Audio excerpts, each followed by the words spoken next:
Sadgurunath Maharaj Ki Jai. Welcome to Jagadambe Reads the Holy Books of India, Mahabharata51.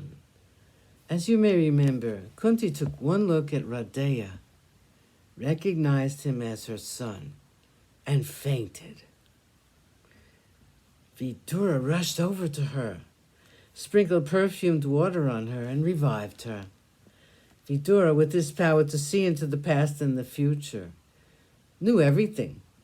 He spoke to her by signs alone. He spoke words full of concealed meaning, and with his eyes indicated that he wanted her to keep silent. He was trying to comfort her and help her to bear with this new pain. She looked at her two sons, and grief was burning her frame. From that moment, she knew no peace or happiness. Her life became one long eternity of pain and anguish. The two young men were getting ready to fight. With their bows bent, with frowning foreheads and eyes red with anger, they glared at each other. Krupa came up to the stage and said, "Let us observe the rules of fighting a duel. This Arjuna, the Pandava, is the younger son of Kunti. He belongs to the noble house of the Kurus. You, young man, must now announce your father and the family to which you belong.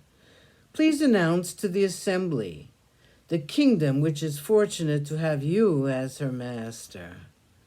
It is the rule that only those who are equal in rank may fight one another. No prince can fight with his inferior." Radeya's head was bowed down like a lotus drenched in dew. Duryodhana sprang up from his seat like a king cobra uncoiling itself. He spoke impassioned words. "My lord, ancient Dharma has it that kings are of three kinds.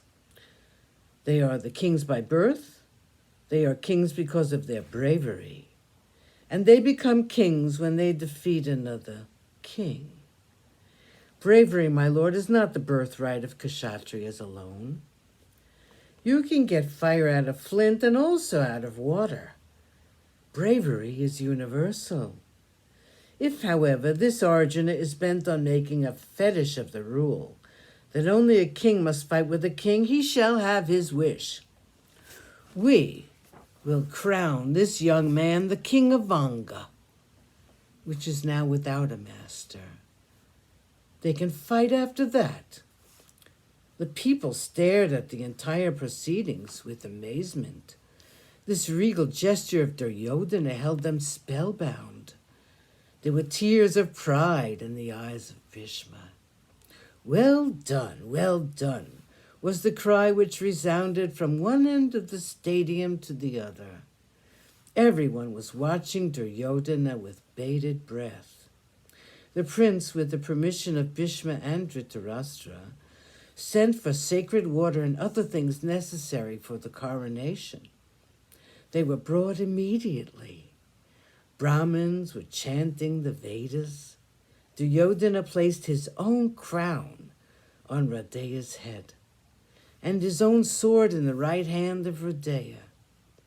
Radeya was given the coronation bath by the Kuru prince.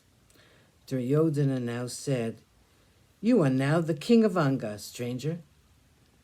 Arjuna, he is now more than your equal. Fight with him and let us all have the pleasure of watching you." Radeya's eyes were raining tears. His voice was choked with emotion. He said, "My lord, I do not know how I am to thank you for this great honor you have conferred on me. I do not think I deserve it. How can I repay you? How can I show my gratitude?" The noble Duryodhana smiled and said, "Young man, whoever you may be, your noble qualities deserve not only this small kingdom of Anga, but much more. You seem fit to rule this entire world." Sadgurunath Maharaj Ki Jai. Thank you for coming. I hope you come again.